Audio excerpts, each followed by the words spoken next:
तो वंदे मातरम दोस्तों, कैसे हैं आप सभी। उम्मीद करता हूं कि आप सभी बहुत अच्छे होंगे और अपनी तैयारी अच्छे से कर रहे होंगे। दोस्तों, मेरा नाम है जय और मैं आप सभी का स्वागत करता हूं अपने ब्राइट पब्लिकेशन के यूट्यूब चैनल पे। दोस्तों, आप सभी में से कई तो मुझे जानते होंगे, कई तो नहीं भी जानते होंगे, क्योंकि कई लोग के लिए मैं नया होऊंगा। आप सभी को मैं बताऊं दोस्तों, काफ़ी लंबे समय के बाद मैं वीडियो डाल रहा हूं। ऐसे देखा जाए तो 2 महीने 3 महीने हो रहे वीडियो डाले हुए लास्ट टाइम। लेकिन लगभग मेरे वीडियो में रुकावट आप देखोगे, मतलब यूट्यूब से मैं दूरी बना चुका हूँ, लगभग 1.5 साल से ज़्यादा हो गया। बहुत कम वीडियोस आते रहते हैं। वो इसलिए क्योंकि मैं भी मजबूर हूँ, बताऊँगा क्या है। दरअसल मैं ज्वाइन कर लिया हूँ, जॉब के साथ साथ बहुत दिक्कत होती है मैनेज करने में। तो दोस्तों आइए, अभी आप सभी लोगों में से जो लोग मुझे नहीं जानते, आप सभी लोगों को मैं बताता हूँ। मेरे नाम और गांव जिला से जानने की ज़रूरत नहीं है। एज अ मेंटोर आप मुझे जान सकते हैं कि आप सभी जिस एग्ज़ाम की तैयारी कर रहे हैं उसको मैं 2 बार लगातार क्रैक किया हूँ। मतलब बिहार दरोगा का, ऐसा नहीं है, चिंता मत करिए कि बिहार दरोगा ही 2 बार नहीं। मैं बताता हूँ। सबसे पहले ये बता दूँ कि बिहार दरोगा मैं बन क्यों नहीं गया। ठीक है, वो इसलिए नहीं बन पाया, क्लियर कट मैं बात करता हूँ, सिर्फ इसलिए क्योंकि मेरा पर्पस था सिर्फ रिजल्ट लेके आना और लड़कों को दिखाना। बाद में एक एज अ टीचर की तरह, मतलब मैं भी फेमस होता, मैं भी पढ़ाता। लेकिन दोस्तों किस्मत में कुछ और लिखा था। मैं दोस्तों ऑलरेडी बीपीएससी 2 बार मैंने एग्ज़ाम क्रैक किया है। ठीक है, इसी तरीके से आप देखोगे तो मैंने बिहार दरोगा को 2 बार मैंने क्रैक किया है, यह भी मैंने 2 बार किया है क्लियर। ठीक है, अब देखो दोस्तों, क्या है, बीपीएससी और दरोगा यही 2 एग्ज़ाम मैं देता ही था। लेकिन क्या है, जब सबसे पहली बार मैं 12 पास आउट हुआ था, उस टाइम पे मुझे याद है आरआरबी एएलपी टेक्नीशियन का फॉर्म आया था, उसमें भी मैं बैठा था। तो उसमें भी एएलपी का आया था। वही एक इकलौता एग्ज़ाम है जो मैंने बिहार दरोगा और बीपीएससी के अलावे दिया है।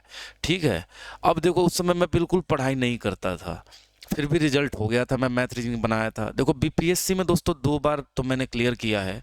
एक बार देखोगे जब 66वीं में मैं बैठा था, तो इसके बाद जा कर के 66वीं में मेरा क्या हुआ कि उस समय मेरा सिर्फ 2 नंबर से रिजल्ट रह गया था। उसके बाद मैंने लगातार 2 बार इस एग्ज़ाम को क्रैक किया। ठीक है, उसके बाद लगातार बिहार दरोगा को 2 बार। उसके बाद दोस्तों ऐसा हुआ कि कभी कोई एग्ज़ाम ऐसा नहीं हुआ जिसमें मैं फेल हो जाऊं। ठीक है, और वो भी मैं बता रहा हूँ, बस थोड़ी मोड़ी तैयारी, बस रिवीजन करके मैं बैठता हूँ, मेरा रिजल्ट हो जाता है। क्योंकि मुझे रास्ता पता है और आपको भी रास्ता पता होगा। यकीन मानिए, आपका भी रिजल्ट होने से कोई नहीं रोकेगा और जिस भी एग्जाम में बैठोगे आपका भी रिजल्ट होगा, और वो भी बहुत कम मेहनत में। मैं उससे पहले मैं टीचर, एज ए टीचर मैं यहाँ पे बैच भी लॉन्च किया था, पढ़ाता भी था। लेकिन धीरे धीरे तो किस्मत में कुछ और लिखा था, पापा ने सपोर्ट किया नहीं, फैमिली ने। तो उन्होंने कहा गवर्नमेंट जॉब लो, तो अंत में लास्ट में ये मेरा सीआरएफ में मेरा हो गया सिलेक्शन। फाइनली मैं सीआरएफ में पोस्टेड हूँ, इसलिए दिक्कत होती है पढ़ाने में। लेकिन दोस्तों मैं अब कोशिश करूँगा, कंटिन्यू बना रहा हूँ। अब देखो दोस्तों, अब कई लोग मुझसे ये पूछते हैं कि बिहार दरोगा की तैयारी कैसे करें। अब देखो, बिहार दरोगा की तैयारी आप कैसे करोगे ये जानने से पहले ये सबसे ज़्यादा ज़रूरी है कि बिहार दरोगा के एग्ज़ाम का पैटर्न क्या है, इस बात को समझ लो। क्योंकि दोस्तों मैं बताता हूँ, यदि रास्ता सही होगा आप मंजिल पे लेट ही सही लेकिन पहुँचोगे ज़रूर, ये मेरा मानना है। आप 2 घंटे ही पढ़ो, कोई 8 घंटा पढ़ता है, जो 8 घंटा पढ़ता है हो सकता है वो 8वें दिन पहुंच जाए। लेकिन आप यदि 2-2 घंटे भी पढ़ोगे ना, तो आप 32वें दिन पहुंचोगे, लेकिन पहुंचोगे जरूर। लेकिन इतना ज़्यादा भी स्लो नहीं हो जाना कि पहुंचने, मतलब आपको पता चले कि आप जब गए वहाँ सब कुछ बिक चुका है, ख़त्म हो चुका है। ठीक है, तो दोस्तों ऐसा भी नहीं होना चाहिए। आइए दोस्तों हम देखते हैं कि तैयारी कैसे करें। देखो, इस वीडियो में मैं बताऊंगा हिंदी मीडियम और इंग्लिश मीडियम, ये दोनों को अलग अलग बुक लिस्ट में बताऊंगा। ठीक है, तो इस वीडियो में लास्ट तक बने रहना। मैं आपको भरोसा दिलाता हूं कि आपको इस वीडियो में आप जो देखोगे शायद आप वो वीडियो, मतलब किसी भी वीडियो में नहीं देख पाओगे। तो दोस्तों देखो, जनरली तैयारी करने से पहले कोई भी नए बच्चे के पास क्या ऑप्शन होता है। सबसे पहला ऑप्शन दोस्तों, उसके पास सबसे आसान तरीका ये दिखता है कि कहीं का भी बैच ले लो, किसी भी टीचर के पास चले जाओ और वहाँ जाकर के एडमिशन लेकर के जो टीचर कहेगा वो पढ़ ले। लेकिन दोस्तों सच्चाई ये है कि मार्केट में जो भी टीचर बने हैं, आप पूछ लेना अंदर ही अंदर, वो आपको बोल दे कि मैं इतनी बार एग्जाम निकाला हूँ, ये किया हूँ मैं, ये था वो था। सच्चाई दोस्तों ये है कि मार्केट में 90% टीचर ऐसे हैं जो जिस कोर्स का तैयारी करा रहे हैं उसमें असल में एग्जाम में बैठे ही नहीं है।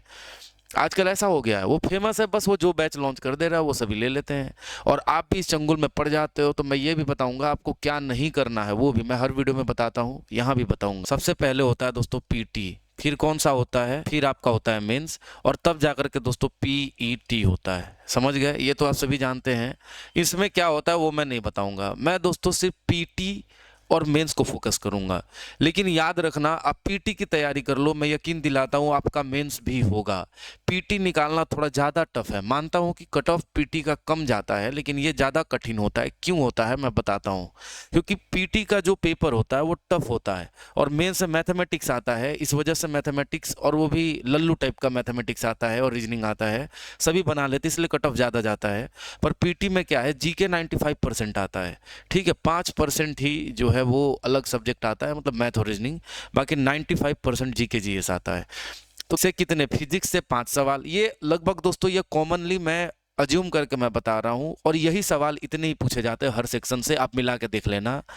ये मेरा अनुभव है दोस्तों, मैंने एक बार में लिख दिया और आप मिला लेना, आप बिल्कुल सही पाएंगे। ये अनुपात को थोड़ा मोड़ा आगे पीछे होता है आपको। मैं ऐसा मानता हूं कि साइंस सबसे बड़ा सेक्शन है, इसलिए क्योंकि साइंस से सबसे ज्यादा क्वेश्चन आते हैं, उसके बाद करंट अफेयर्स है, जो जो जितने नंबर के आते हैं यहाँ पे मैंने लिख दिया है।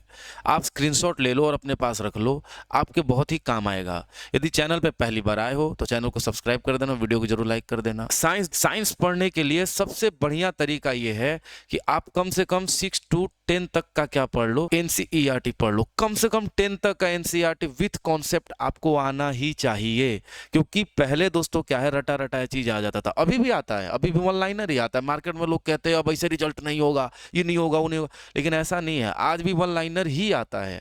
लेकिन कुछ सवाल ऐसे हैं जो कि एनसीईआरटी आप यदि पढ़े रहोगे वो डायरेक्टली आ जाता है। कई बार क्या न्यूमेरिकल भी दे देता है छोटा मोटा, आपको कॉन्सेप्ट पता रहेगा, आप बिल्कुल बना लोगे। तो दोस्तों 10 तक का एनसीईआरटी आपका याद रखना, मैथ और साइंस ये दोनों तो दोस्तों होना ही चाहिए, क्योंकि याद रखना बिहार में मैथ का भी सवाल आता है तो वो बिल्कुल एनसीईआरटी का उठा के डिट्टो बिल्कुल सेम टू सेम ऐसे ही दे देते हैं। साइंस में 3 सेक्शन होते हैं, फिजिक्स है, केमिस्ट्री है और बायोलॉजी है। देखो इन तीनों को करने का सबसे कॉमन जो है सब ये किताब है वो है कहाँ, एनसीईआरटी। देखो ये चाहे आप हिंदी मीडियम हो या आप इंग्लिश मीडियम हो, कोई भी हो, ठीक है, आप कोई भी माध्यम हो, आपको एनसीईआरटी 10 तक का पढ़ना है। 11 12 मैंने नहीं बोला है, ध्यान रखना। 11 12 के कुछ टॉपिक इंपॉर्टेंट होते हैं, वो जो है वो तो मिल जाता है एनसीईआरटी में। ये सब टॉपिक जो है ना ये आपको लुसेंट में नहीं मिलेगा, ठीक है, प्रजनन हो गया ये सब, और यहाँ से सवाल बनते हैं कि ठीक है, जैसे बाइनरी फिजन किस में होता है, द्विखंडीय विखंडन ऐसे करके जो कहते हैं, ये सब सवाल जो है ना आप देखोगे, अमीबा कैसे प्रजनन करते हैं, तो उसके अलावा यीस्ट, फफूंद जिसको कहते हैं शायद उसको, तो वो कैसे प्रजनन करते हैं, ये सब सवाल जो आता है ना ये याद नहीं है, आपके लुसेंट में नहीं है। अब आ गया हो अलग बात है, इसलिए एनसीईआरटी जरूरी है।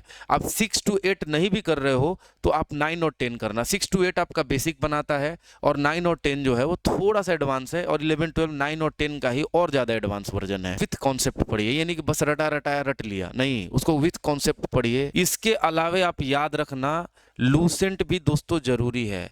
अब सवाल ये है लूसेंट में कौन सा, अरे भाई लूसेंट सामान्य ज्ञान ब्लू वाला किताबिया जो सबके पास होता है, आपके पास भी होगा। अब देखो ये सवाल ये है कि दोस्तों मैं मानूंगा यहाँ इंग्लिश मीडियम के लिए दिक्कत है। दिक्कत ये है कि आप यहाँ पर इंग्लिश मीडियम में लूसेंट लोगे और वो दोस्तों किताब महारथी है। अब आप इंग्लिश मीडियम हो तो एक कड़वा सच बताता हूँ, कड़वा सच ये है कि आपको कुछ जगह पे हिंदी एक्सेप्ट करना ही पड़ेगा। यदि आप नहीं करते हो तो आपको बहुत दिक्कत होगी। तो रटने वाली जो चीज़ें हैं ना उसमें भरी है, जैसे किस चीज़ की खोज किसने की, तो वो सब आपसे पूछ देता है, विविध के तौर पे आपसे पूछ लेता है, ठीक है, तो वो सब बहुत अच्छे से दिया हुआ है। अब देखो हिस्ट्री दोस्तों, इतिहास जो है आप जानते हो यह 3 सेक्शन में बटा हुआ है, 4 सेक्शन कह सकते हो। ये एक है वर्ल्ड हिस्ट्री, और इससे सवाल आता भी है, ऐसा नहीं है नहीं आता, वर्ल्ड हिस्ट्री से भी सवाल आता है, विश्व इतिहास से भी आता है। सबसे पहला कौन सा है, एंशियंट है। एंशियंट का मतलब प्राचीन भारत, मेडिएवल मध्यकालीन भारत, और उसके साथ में ये क्या है आपका मॉडर्न। मॉडर्न मतलब कौन सा, आधुनिक भारत। अब देखो दोस्तों इन तीनों के लिए अलग अलग है, इन तीनों में आप ये नहीं भी पढ़ के जाओगे कोई दिक्कत नहीं है, 1-2 सवाल होते हैं, लेकिन दोस्तों फाइनल रिजल्ट के लिए वो 1-2 भी इंपॉर्टेंट होते हैं। तो सवाल ये है कि भाई पूरा मेडिवल पढ़ेंगे क्या, ये सबसे बड़ा सेक्शन है दोस्तों इसमें, और इसमें मेरा मानना है कि मेडिवल सबसे बड़ा सेक्शन, लेकिन सवाल सबसे नहीं आता है। यदि मान लो यहाँ से 4 सवाल दे दिया, आप इसको ऊपर ऊपर पढ़ के जाओगे तो 4 में से 3 बना सकते हो, अरे नहीं तो 2 तो जरूर बना लोगे। तो ऊपर ऊपर पढ़ के जाना है। मध्यकालीन प्राचीन भारत में भी एकदम मोस्ट इंपॉर्टेंट टॉपिक पढ़ के जाना है, तो इसमें भी 4 सवाल यदि आएगा तो आप 3 बना दोगे। पूरा पढ़ोगे तो भैया आपको चला जाएगा बहुत टाइम, और क्या है कि आपका मतलब पूरा नंबर लेके भी नहीं आओगे। आप पूरा पढ़ भी लोगे तो इस बात की गारंटी नहीं है कि 4 में आप 4 लेके आ जाओगे ना, लेकिन इस बात की गारंटी है कि ऊपर ऊपर पढ़ के जाओगे तो 4 में से 3 जरूर लेके आओगे। इसलिए मैं कहता हूं ये जीके का भी नाम है सामान्य ज्ञान, पूर्ण ज्ञान नहीं, उसका नाम है सामान्य ज्ञान। हल्का फुल्का जानकारी होना चाहिए हर टॉपिक से। और हम लोग क्या है, या टीचर ने ऐसा ट्रेंड बना दिया, इतना हार्ड हार्ड सवाल बनवाते हैं सेट में कि लड़के डरते हैं सवाल से, और वो डरेंगे तो एडमिशन लेंगे, यही उनकी पॉलिसी है। आप यकीन करो 60% सवाल आता है इजी, और उसी को आप बना दोगे पूरा तो आपका पीटी हो जाता है।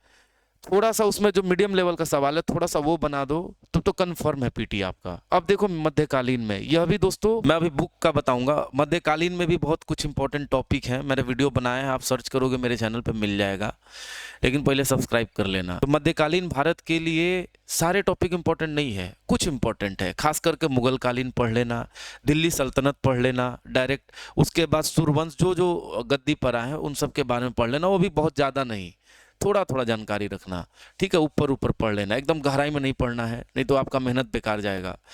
फिर से मैंने कहा पूरा पढ़ भी लोगे तो ये नहीं है कि 4 में 4 लाओगे या 5 में 5 लाओगे, लेकिन ऊपर ऊपर पढ़ लोगे तो ये गारंटी है 4 में 2 तो लाओगे।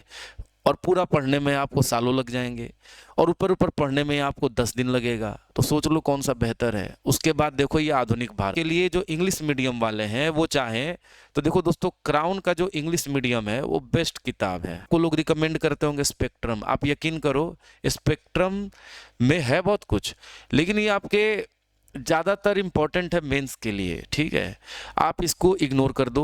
इसकी जगह आप क्या कर लो, क्राउन का इंग्लिश मीडियम ले लो किताब, वो भी ब्लू कलर का ही है संजोग से।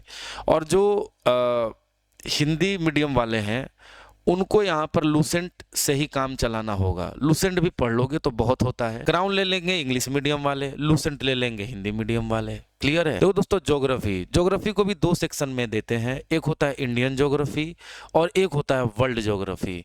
अब देखो वर्ल्ड ज्योग्राफी क्या है, वर्ल्ड ज्योग्राफी का मतलब दोस्तों ये मत सोचो कि आपको मतलब अलग जगह जैसे जर्मनी का आपको भूगोल पूछ लेगा, नहीं, वर्ल्ड ज्योग्राफी से मेरा सेंस है, इसकी जगह फिजिकल ज्योग्राफी कर लो, ठीक है, फिजिकल ज्योग्राफी कर लो। देखो क्या इंडियन जो ज्योग्राफी है, इंडियन ज्योग्राफी में भारतीय भूगोल है, भारत में नदी, भारत के पहाड़, भारत का भौतिक विभाजन, भारत में खनिज है ना, भारत में अलग अलग जनजाति, भारत की कौन कौन से राज्य कहाँ राजधानी है, तो ये सब जो भी फैक्ट होते हैं भारतीय भूगोल से संबंधित ये आते हैं। और मैं आपको बताऊं दोस्तों ये कम से कम 10 सवाल आएंगे, और ये वाला जो देख रहे हो सवाल यहाँ से भी बनता है, कई बार ये रेशियो बढ़ जाता है कम होता है ये, लेकिन दोस्तों ज़्यादातर बिहार दरोगा में या बीपीएससी में खास करके ये बहुत ज़्यादा रहता है। और दोस्तों ये जो फिजिकल ज्योग्राफी है तो इसमें क्या है भाई, विश्व का भौतिक विभाजन कैसा है, कहाँ पे कौन सा पहाड़ है, कहाँ पे कौन सी धारा है, गर्म जल धारा, ठंडी जल धारा, जलडमरू, तो जो मानसून होता है मानसून कहाँ से आता है, क्या होता है, इस तरीके से कैसे वर्षा होती है, कितने तरीके के बादल होते हैं, ये सब तरीके के सवाल पूछे जाते हैं, कितने तरीके के पहाड़ होते हैं, ठीक है, कौन सी बाह्य क्रिया के द्वारा किस भी स्थलाकृति का निर्माण होता है, इस तरीके के सवाल आते हैं इसमें, जो बहुत कम आते हैं। ग्रहों के बारे में पूछेंगे कहाँ, फिजिकल ज्योग्राफी में। तो दोस्तों ये मान लो यदि 12 क्वेश्चन आ रहा है तो 2 और 10 का रेशियो रहता है। अब देखो दोस्तों मैथ और रीजनिंग, आप सोचोगे कि पीटी में आप जानते हो कि अनुपात लगभग 95 सवाल जो है ना ये जीके जीएस का होता है। अब देखो बहुत कम सीट यदि रहे, जैसे अभी देखोगे आप हाल में 64 सीट के लिए आया था 2 बार, तो ये जो 64 सीट है तो सीट कम है, ऐसे में क्या करता है, मजाक करता है। मजाक में ये क्या करेगा, इसमें हिंदी डाल देगा, इसमें इंग्लिश डाल देगा ज़्यादा, जीके कम डालेगा, इसके अलावे मैथ ज़्यादा दे देगा, इस तरीके से सवाल होते हैं। तो वो कट ऑफ कम करने के लिए किया जाता है। लेकिन जो मेन दरोगा का एग्जाम होता है, ठीक है, तो उसमें आप देखोगे तो 95 लगभग या 90 मान लो मैथ रीजनिंग, या 92 मान लो, और बाकी का 8 सवाल जो है ना ये मैथ रीजनिंग इंग्लिश हिंदी दे देता है। 10 मान लो मैथ रीजनिंग इंग्लिश और हिंदी एक एक चिपका देता है इसमें, तो ये हो गया मैथ रीजनिंग इंग्लिश और हिंदी मिलाकर के 10 रहता है, और 90 सवाल जो है ना वो जीके जीएस होता है। आपके मन में आएगा कि इस 10 में से भी तो सर 4 ही मैथ आता है, मैंने बोला बिल्कुल आता है, लेकिन भैया मेंस का क्या, मेंस में तो आपको लगभग 12 सवाल मैथ के आते हैं। तो ये बताओ, ये तो चलो नहीं भी बनाओगे तो आपका रिजल्ट हो जाएगा, लेकिन इसके बिना रिजल्ट आप ही ले लोगे? बिल्कुल भी नहीं होगा, इस बात को गांठ बांध लो। इसीलिए मैथ पे मेहनत करो यदि मैथ आपका कमजोर है। मैथ कहाँ से होगा? तो भैया मैं बता रहा हूँ, मैथ आपको करने के लिए सबसे बढ़िया है एनसीईआरटी। ये आपको दोस्तों 10 तक का होना चाहिए, कुछ नहीं है तो 9 और 10 का जरूर कर लो। ये याद रखना कि मैथ ही आपका सिलेक्शन कराएगा फाइनल। कई लोग छट जाते हैं सिर्फ इसकी वजह से। रीजनिंग में कैसे करोगे? तो सवाल ये है, जो रीजनिंग है दोस्तों, ये करने के लिए आपको बुक या कोई भी टीचर का वीडियो सर्च कर लो ऑनलाइन, उसका बहुत सारे लोगों का प्लेलिस्ट बना हुआ है। नहीं समझ में आता है तो एक वाईफाई स्टडी करके चैनल है, आप इसको फॉलो कर लो। इसमें देख लेना, आप जाकर के जो भी रीजनिंग का होगा सारा टॉपिक बना लो, खास करके कैलेंडर, क्लॉक, सिलोगिज्म, ये सब सवाल आते हैं तो ये सब आप कर सकते हो, वीडियो से ही कर लेना। उसमें जो सवाल बनाएगा ऊपर ऊपर पढ़ लोगे, अच्छे समझ जाओगे, हो जाएगा। प्रीवियस ईयर का पेपर बना लोगे, हो जाएगा। देखो दोस्तों, अब कई लोग जो है अर्थव्यवस्था से पूछते हैं कि सर ये बताइए अर्थव्यवस्था कैसे कंप्लीट करें। अर्थव्यवस्था कंप्लीट करने के लिए अब ये कोई मत पूछना कि मैथ और रीजनिंग इंग्लिश मीडियम और हिंदी मीडियम क्या करें। अरे एनसीईआरटी तो दोनों में है, डाउनलोड करके मोबाइल में पढ़ लो, इंग्लिश और हिंदी। ये देखो दोस्तों, इकोनॉमिक्स, इसके लिए आप याद ना, लूसेंट है वो पर्याप्त है, लेकिन लूसेंट में भी सारा टॉपिक पढ़ने लायक नहीं है। ठीक है, बहुत कम है टॉपिक जो आप पढ़ सकते हो, जो आपके परीक्षा में आता है। जैसे अलग अलग आयोग बनाए गए हैं इसमें, कि फलाने कर से संबंधित फलाने आयोग बनाए गए हैं, या अलग अलग आर्थिक क्रियाओं से संबंधित कौन से आयोग है, किसका संबंध किससे है, इस तरीके के दोस्तों सवाल पूछे जाते हैं। तो लूसेंट में भी सारा नहीं। यदि आप चाहते हैं कि मैं बता दूं कि इकोनॉमिक्स में या हर सब्जेक्ट का कौन कौन सा टॉपिक परीक्षा में पूछा जाता है, तो आप कमेंट करना, मैं बिल्कुल बता दूंगा। लेकिन दोस्तों याद ना, चैनल को सब्सक्राइब करना। आप यदि सब्सक्राइब करोगे तो मुझे हिम्मत मिलती है, आगे भी मैं वीडियो लेके आता रहूँगा। नहीं करोगे, काहे का लाऊंगा, मुझे क्या फ़ायदा, बताओ। देखो, इकोनॉमिक्स में आप इंग्लिश मीडियम जाते हो तो इंग्लिश मीडियम में आप देखो दोस्तों, क्राउन के साथ चले जाओ, इंग्लिश मीडियम जो आपने खरीदा है। हाँ, ज्योग्राफी के लिए मैं नहीं बताया। ज्योग्राफी के लिए दोस्तों याद रखना, जो हिंदी मीडियम वाले हैं वो तो लूसेंट कर लेना। और दोस्तों जो इंग्लिश मीडियम है, आप एकदम आंख बंद करके क्राउन के साथ जा सकते हो, कोई दिक्कत नहीं है। बहुत बढ़िया क्राउन का इंग्लिश मीडियम, इसलिए याद रखना। और उसके अलावा अभी लास्ट में बताऊंगा, चिंता मत करो, कि इसके अलावा आपको और क्या करना चाहिए। देखो इकोनॉमिक्स क्या दोस्तों, बिहार से ज़्यादा सवाल आपके परीक्षा में नहीं आता। ये कहाँ आता है ज़्यादातर? बीपीएससी में आता है। तो सवाल ये है कि आप क्यों टेंशन लें। तो दोस्तों 2 या 3 सवाल अब देखने को मिल जाता है, और वो भी बहुत ही कॉमन क्वेश्चन, जैसे बिहार की जनगणना एकदम इंपॉर्टेंट है, ये सबको पता होना चाहिए कि नहीं होना चाहिए। जैसे बिहार में अलग अलग जो झील हैं उनके बारे में, अलग अलग झरने, गर्म कुंड, इन सब के बारे में आपको नहीं पता रहेगा तो आप क्या बिहारी कहलाओगे। तो इतिहास है, नहीं तो अपना भूगोल है, या तो अपना राजनीति हो सकता है कि भाई बिहार में पहली बार कब लगा राष्ट्रपति शासन, ये सब सवाल आता रहता है। तो ये सब अपना है। बिहार के पहले मुख्यमंत्री कौन थे, ये बहुत कॉमन सा सवाल आपको बिहार से आता है। उसके लिए बिहार के लिए इतने मोटे मोटे किताब मार्केट में पाई जाती हैं, निकाली जाती हैं लोगों के द्वारा, वो ज़रूरत नहीं है। मैं कभी भी उतना नहीं पढ़ा गहराई में, लेकिन यकीन करो एग्जाम में 10 सवाल में 7 तो बना लेता हूँ। ठीक है, ऊपर ऊपर पढ़ के ही, और इसीलिए रिजल्ट भी होता है। तो आपको भी बिहार के लिए ज़्यादा नहीं करना। मेरे पास एक नोट्स है, 8 या 10 पन्ने का है, आप उसको यदि पूरा कर लो तो आप एग्जाम में बहुत अच्छा करके आओगे। बिहार का शायद ही आपसे कोई सवाल छूट जाए। अगला देखो, ये दोस्तों पॉलिटी है। पॉलिटी के लिए आप दोस्तों क्राउन, ठीक है, बहुत बढ़िया इंग्लिश मीडियम के लिए। और हिंदी के लिए कौन सा है? लूसेंट। ये सच में जो मैं बता रहा हूँ ये नहीं ऊपर ऊपर नहीं है, मैंने खुद पढ़ा है तभी मैं बता रहा हूँ। क्राउन इंग्लिश मीडियम वाले ले लेंगे, और हिंदी मीडियम वाले कौन सा लेंगे? तो भैया ये ले लेंगे लूसेंट का सामान्य ज्ञान। पॉलिटी से लगभग याद ना, कम से कम 10 सवाल आते हैं, कई बार एकदम कम आ जाता है, लेकिन ज़्यादातर 10 सवाल तो आपको देखने को मिलेगा। यहाँ से हर जगह से, हर टॉपिक से सवाल होता है, मूल अधिकार से, मूल कर्तव्य से, 3 निदेशक तत्व, उसके अलावे हर तरीके का अनुच्छेद, किस अनुच्छेद में क्या है, संशोधन है ना, राष्ट्रपति के बारे में, राज्यपाल के बारे में, मंत्रिमंडल, मंत्री परिषद या संसद के बारे में, या विधानमंडल, विधानसभा, विधान परिषद के बारे में, राष्ट्रपति या राज्यपाल या प्रधानमंत्री के बारे में। तो ये सब सवाल आते रहते हैं। इसके अलावा आपातकालीन व्यवस्था के बारे में, तो ये सब सवाल आते रहते हैं। कहाँ से हमने कौन सा प्रावधान अपने संविधान में लिया है, ठीक है, जैसे आपातकालीन व्यवस्था हमने कहाँ से लिया, कमेंट बॉक्स में बताओ। और आपातकालीन व्यवस्था के समय मूल अधिकारों का निलंबन हमने किस देश से लिया, ये भी कमेंट में बताओ। देखते हैं कौन सही जवाब दे पाता है। करेंट अफेयर्स, याद रखना कि जो पीटी है आपका, करेंट अफेयर्स का रूल सबसे ज़्यादा है। देखो 2446 में लगभग 30 आया पहले शिफ्ट में, दूसरे शिफ्ट में मैंने काउंट किया था लगभग 25 था सवाल करंट अफेयर्स का। तो ऐसा नहीं है कि फिक्स है, ऐसा नहीं है। इसके अलावा दोस्तों आप देखो तो मान के चलो कि अगली बार जब आप देखोगे करंट का रेशियो 15 हो गया, 13 हो गया, ऐसे कर करके हुआ। जब मैं एग्ज़ाम दिया था पहली बार तो मेरा रिजल्ट भी हुआ था। पर याद ना दोस्तों, करंट अफेयर्स आपको कब तक का करना चाहिए? 1 साल का। और दोस्तों करंट अफेयर्स के लिए आपको डेली वीडियो तो बिल्कुल अवॉइड करना है। आपको डेली करंट अफेयर्स नहीं पढ़ना है, डेली जाके ग्रुप डिस्कशन नहीं करना है, डेली न्यूज़ पेपर नहीं पढ़ना है। यदि इस इरादे से पढ़ते हो कि खबर मिले देश विदेश की तो सही है। करंट अफेयर्स के लिए मेहनत नहीं करना है, क्योंकि जब पहले कोई और आपके लिए कर रहा है आप क्यों करोगे। तो ये याद रखना कि जो न्यूज़ पेपर है वो बिल्कुल भी नहीं पढ़ना है। डेली सेट लगाते हो वो भी नहीं लगाना है। क्यों नहीं लगाना है? क्योंकि दोस्तों सेट लगाने का मेरा ऐसा मानना है सिर्फ एक ही क्या होता है, मकसद होता है। मकसद ये है उसका कि आप टाइम मैनेज करो। और बिहार दरोगा में टाइम मैनेज करने का कोई सवाल ही नहीं होता। बिहार दरोगा 2 घंटे का एग्जाम होता है जो पर्याप्त होता है। ये पर्याप्त होता है, आपको टाइम मैनेज करने की जरूरत नहीं है। बनाने वाले हाफ आवर में पूरा बना लेते हैं। कोई भी सवाल होगा वन लाइनर होगा, या तो आएगा या तो नहीं आएगा। आएगा तो भाई लगा देना, नहीं आएगा तो आपको क्या करना, तुक्का मार देना है, छोड़ना नहीं है, फेल हो जाइएगा। तो करंट अफेयर्स के लिए आपको क्या करना है, एकदम परीक्षा के समय एडुटेरिया मैं रिकमेंड करता हूँ।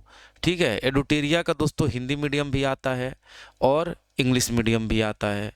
ठीक है, इंग्लिश मीडियम भी आता है। तो देखो डेली सेट नहीं लगाना है, लेकिन एक एक दिन 2 2 दिन बीच कर करके आप सेट लगा सकते हो। और उसके लिए देखो मार्केट में मेरे नज़र में कुछ नया सिखाने वाला सेट सिर्फ एक ही है, और वह रुक्मिणी प्रकाशन का जो सेट आता है आप उसको लेना।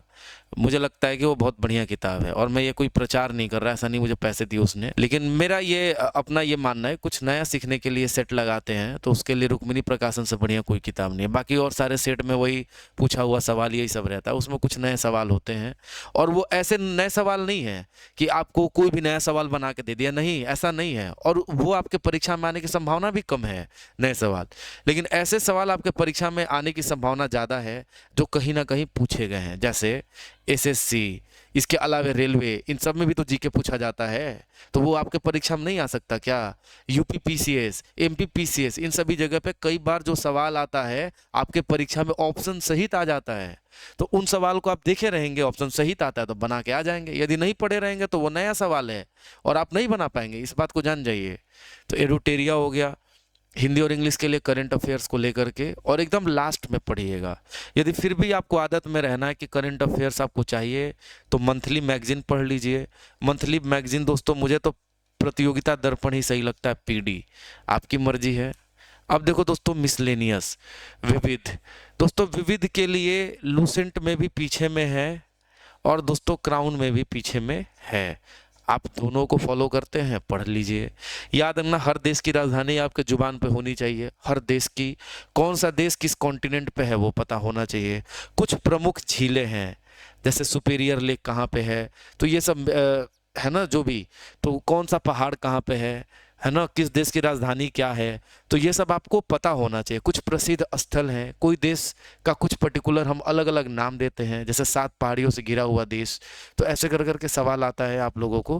तो इस जगह पे आपको पता होना चाहिए कौन से देश में कौन सी मुद्रा है, ये सब आपको जुबान पे याद होना चाहिए। तो यही तो विविध है। इसके अलावा यूनाइटेड नेशन के जितने भी संगठन हैं, जैसे यूनेस्को हो गया, है ना, यूनिसेफ हो गया, तो इन सब के बारे में याद रखना कि आपको ये सब आना चाहिए, ये आपको जुबान पे होने चाहिए। अब विविध के चक्कर में एकदम पागल हो जाते हैं लोग, इतना ज़्यादा रटना शुरू करते हैं, जैसे भारत की प्रमुख जनजाति या कौन सी जनजाति कहाँ रहती है, तो ये सब इम्पोर्टेंट टॉपिक है। तो अब आपको ये सब करना है। ये सब करने के लिए आप यदि चाहते हो इसकी भी टॉपिक बता दूँ तो आप मुझे कमेंट करना। यदि आप वो कर लोगे तो 10 सवाल में से 7 जरूर बना दोगे, और मुझे लगता है इतना भी कर दोगे रिजल्ट हो जाएगा। अब दोस्तों यही करके द एंड है, लेकिन उससे पहले प्लीज़ चैनल को सब्सक्राइब कर दो प्लीज़। इससे आपका कुछ घट नहीं जाएगा, मुझे ज़रूर बल मिल जाएगा, आपका कुछ घटेगा नहीं। आपको ये गलती बिल्कुल भी नहीं करनी, जैसे कई बच्चों को मैं देखता हूँ सुबह सुबह 5 बजे इस ठंडी में, कड़ाके की ठंड में पागलों की तरह जाएंगे और वहाँ बगीचे में, फील्ड में, पार्क में बैठ कर के और 4 घंटा वेस्ट कर रहे हैं। वहीं पे सेट लगाएंगे, वहीं पर क्या लगाएंगे, वहीं पे सेट लगाएंगे, टेस्ट लगा के वहीं पर नंबर देखेंगे और वहीं पर क्या करेंगे, ग्रुप डिस्कशन करेंगे। ऐसा करते करते ये अपना 6 बजे से लेकर 10 बजे का टाइम बर्बाद कर देते हैं। और मेरा ये मानना है कि यह वो टाइम है जिस जगह पे, जिस समय सबसे ज़्यादा इंसान पढ़ने में मन लगा सकता है। भाई मेरे लिए तो ये मानना है। आप में से कई बच्चे होंगे जो लोग ये पूछते रहते हैं बैच के बारे में, सर बैच बैच। तो देखो बैच तो है ऑलरेडी, ब्राइट पब्लिकेशन का ऐप है, उस पर रिकॉर्डेड बैच है, लाइव बैच नहीं है और मैं शुरू भी नहीं कर सकता अभी। लेकिन अभी फ़िलहाल मैं बैच लॉन्च नहीं कर सकता, लेकिन यदि आप चाहते हो एक सपोर्ट के तौर पे रिकॉर्डेड बैच है, मान लो कोई टॉपिक समझ में नहीं आता, आप वहाँ से देख लेना, कोई दिक्कत नहीं है। तो ब्राइट पब्लिकेशन का अपना चैनल ऑफिशियल, आप चाहें तो वहाँ पे रिकॉर्डेड बैच आप चाहें तो वहाँ से परचेज कर सकते हैं। तो दोस्तों मैं चलता हूँ, तब तक के लिए जय हिंद, वंदे मातरम।